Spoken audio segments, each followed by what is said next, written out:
With his hot start to the season, trade rumors are picking up once again for Habs center Sean Monahan, with one source today linking him to teams like the Boston Bruins and Pittsburgh Penguins. We'll be diving into those potential trade possibilities, plus an awesome Lane Hutson injury update, and Cole Caufield sets another record, no surprise there, so stick around for all that on this episode of Habs Digest. But before we get into that, proud to announce that this video is sponsored by Rentals.ca. Guys, Habs hockey is back. And the Habs, they're moving into a new era with new stars, new prospects, and a whole new excitement from the fan base. And if you feel like you want the same sort of excitement in your own life, you want to move out from your boring same old, and into something new, it's time to move with Rentals.ca. It has never been easier to move into a new place than now with Rentals.ca. Condos, apartments, houses, whatever you want, coast to coast. And the best thing about Rentals.ca, their maps are super clean, super easy to use. You can find your neighborhood, click on your specific neighborhood, click on your specific property you want to look at, and hey, they do a great job. And as many of you know, they've been sponsoring this channel for a while now. I use them to get my apartment here in Quebec City, so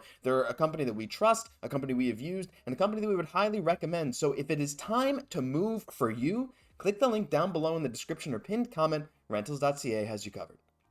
Let's jump into the video.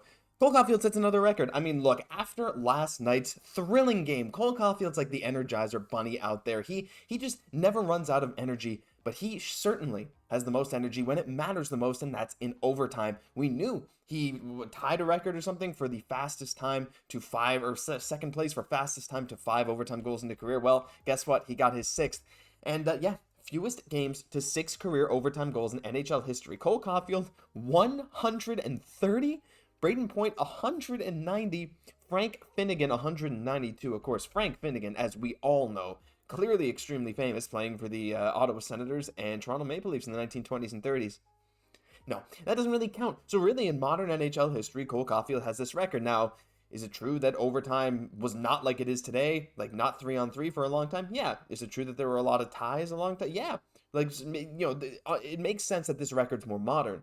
At the same time, though, the fact that Cole Caufield is still ahead of a guy like Braden Point by 60 games, and there's no other, like, modern top goal scorers on that list is kind of crazy. So, not only is Cole Caufield one of the most exciting players in the NHL, one of the players with the best shots in the NHL, but he is clutch. We've seen him come up clutch moment again and again, whether it's last year against the Flyers, scoring with just 2 seconds left-ish on the clock to send it to overtime, whether it's the playoffs when it mattered most against the Vegas Golden Knights, finally started to light the lamp once he got comfortable, or now where he's setting, you know, record after record with these overtime game winners. Cole Caufield's special, and it's just always cool to see a stat like this. 60 games ahead of second place? That's absolutely wild. And speaking of wild, oh, we're so excited. It was a bit quiet surrounding Lane Hutson, but we have an amazing update, and I'm just going to flash up the picture. Here's their lineup for their next game versus the University of Massachusetts Minutemen.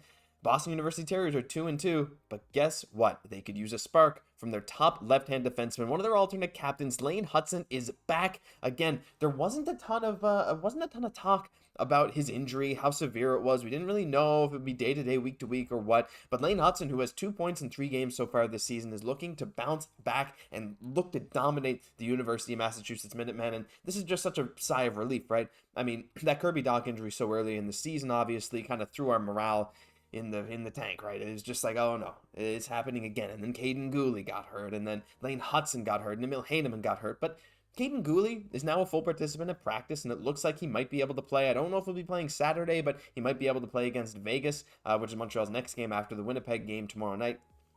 And, you know, David Savard, of course, got injured too, but we know his timeline's just 6 to 8 weeks. He'll be back soon enough, and we're getting some younger guys like Gustav Lindstrom, a guy we acquired in the Jeff Petrie trade, a bit of run. So, but all in all, these injuries, the Dach one is still brutal for sure. But the fact that Hutson is finally back healthy and Guhle's coming back, it's like we're starting to bounce back. You know, it was a really, really bad start to the year, but to see that these guys are getting healthy again is really awesome. And Lane Hutson is due for a huge, monstrous year in the NCAA. I mean, he was setting records last year, tying guys like Brian Leach for these crazy NCAA scoring records by defensemen. He was so highly touted, right? And he still is. And to hear that his injury is not serious, to see he's back already is just such a sigh of relief for us Habs fans. So let's pay attention to Lane Hutson, because he's in for something special this year.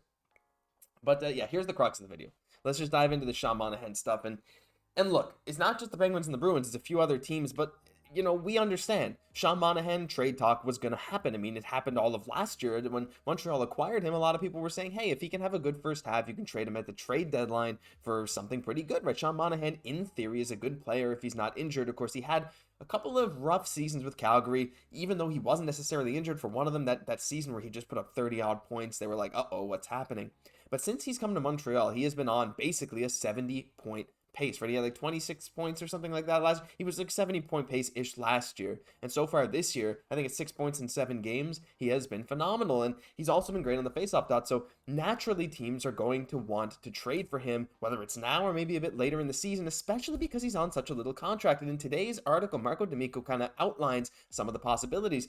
He says it's very early, but the 29-year-old's been one of the bright spots, right? And he definitely has been. Also, he's only 29. Like, just like, put that into perspective. He just turned 29. So people treat him like he's 35 years old. Anyway, we're going back into this. 58% on the faceoff dot. And he says it might be a bit unsavory, but the Boston Bruins could fit with Patrice Bergeron and David Krejci retired. They only have Pavel Zacha and Charlie Coyle, but to have a fully healthy Monahan playing as he did in 2019, which is a big if, would certainly offer an upgrade. But that's definitely true. I mean, Monahan clearly still has the talent to be a top 6 center. He's showing it with Montreal. He's Montreal's best player some nights at this point. He still has the skill. And if he's actually healed from his injuries and he's really starting to bounce back, he said today that even Caufield's energy is contagious. So things are really working well for him in Montreal. So Boston could be a potential trade target, but I feel like Kent Hughes wouldn't want to do that. Well, Marco D'Amico certainly thought of that. He said if trading within the division is taboo for Kent Hughes, they can look to other clubs with needs at center, like the Minnesota Wild, who have Ryan Hartman as their top line center with Kaprizov. Anyway, as also a Wild fan, that's it. Yeah, I'd love Monahan there. But New York Islanders and Pittsburgh Penguins. If Monahan can remain healthy and continue to play the way he has last season, there won't be a shortage of suitors.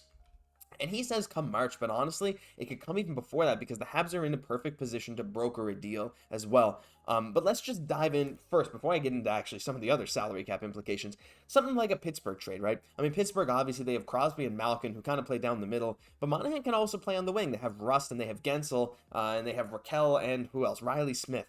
Monahan could easily slot into that top 6 somewhere, and if not, he'd be a third-line center. He'd be ahead of guys like Lars Eller and Nola Chari, right? And then if you have the Islanders, as I look over here, the Islanders' third-line center is J.G. Pajot, and then they have Brock Nelson as their second-line center, or you just toss him on the wing over a guy like Pierre Engvall, right? So Sean Monahan would be an awesome fit on either of these teams. These two teams, especially Pittsburgh, who was in that contention window, and to be able to get a guy like Monahan, if he can stay at his current production level, like if he's a 55 to 60% guy in the faceoff dot, he's on like a 60 to 70 point pace with Montreal, and you have to pay him $2 million, which is not even going to be that. It's going to be like, what, $800K or something if you trade him at the trade deadline because you're only getting him for that part of the season. It's extremely affordable for a lot of teams. And that also opens up some other possibilities. And if we go back to the article, if you factor in the Habs' abundant cap space, because the LTIR that we got from Carey Price, and something a lot of people don't realize or remember, we also get LTIR for Kirby Dach. The club could quickly position itself as a cap broker without having to use a retention slot in the process, as they could absorb another $10 million on the books. And not having to use another retention spot would be amazing, because that retention spot should be used for a deal where you really are getting a lot of value if you take on a lot of money, right? You're shipping someone out. Like some people were talking about the Connor Garland trade, like we talked about a couple days ago. In that trade, could the Habs maybe retain on Connor Garland? Maybe not, because it's a 3-year deal, but could they retain on someone as a middleman? Yeah, maybe they could, similar to what they did in the Pittsburgh trade, right? So if you have Monahan, who's making about $2 million a year, if you have a team that wants Monahan but wants to shed salary on the way back, like imagine you're a contending team and you have the opportunity to bring in Sean Monahan as your second line center, maybe even third line center, an elite third line center who's 56, 57% on the dot, who's on like 60, 70 point pace, and you only have to pay him $800K the rest of the way, but you have a guy in your team who's making $4 or $5 million. The Habs can just say, oh yeah, that's fine. We'll just take that player for Monahan, but you're going to have to give us some draft capital, or a good prospect, right? So Montreal has all the leverage in all of these potential moves. But with all that said, I don't think I want to trade Sean Monahan. Look, it all depends, right? If Kent Hughes gets up to the trade deadline, or maybe even before that, like we've been saying, there's a lot of trade talks already this season, which is kind of surprising, but kind of awesome. If Hughes sees a deal that he wants to jump at, you got to think he's going to do it, right? If there's really the opportunity to trade Sean Monahan and get a really good prospect or like some very good draft capital, like a first round pick, or, if there's a team that really, really wants him, then you got to think he's going to go after it. Now, again, I think a lot of teams are going to wait to make sure he's healthy for a certain amount of the season, whatever. But I don't think I want to do it, right? Unless the value is extremely high and it makes a lot of sense for the Habs' future. I know he's injury prone, and I know I'm seeing a lot of people just say lock him down for 3 more years. There is a risk associated with that. But if Sean Monahan is willing to commit to the Habs for maybe a 3-year deal, let's say a 3-year deal, right? Let's say a 3-year deal, you lock him up until he's 32, right? Or I guess 31, or no, yeah, it'd be 32. What math? 20, yeah, anyway, 3-year deal until he's 32. You have to think he'd have to take a discount, right? You think Hughes and Gordon are like, listen, you have a terrible injury history. We don't want to screw ourselves. We want you to take a little bit of a discount. He took a bit of one this year, $2 million for a guy on his pace last year, a guy who has been so good in the locker room. It's a bit of a discount for sure, and he has made it very clear he enjoys playing with the Habs, specifically with Cole Caufield. So it's a possibility, I think, and I think having Monahan around as one of those veteran guys who can step in, he can play wing, he can play center, he can play amazing first power play. Having a guy like him is very important. I don't know. I'm torn on this, right? On the one hand, I want to keep him forever, but I understand the risks. On the other hand, you got to think some team is going to be willing to pay a crazy high premium for a top 6 level center who's amazing on the faceoff dot. So you might be able to get a ton in return. Let me know down in the comments down below, because this is something I'm really struggling with. Like, do I want to trade him? Do I want to keep him? I don't know, but these conversations are really fun to have regardless. But yeah, let me know what you think, because it's definitely an ever-evolving situation.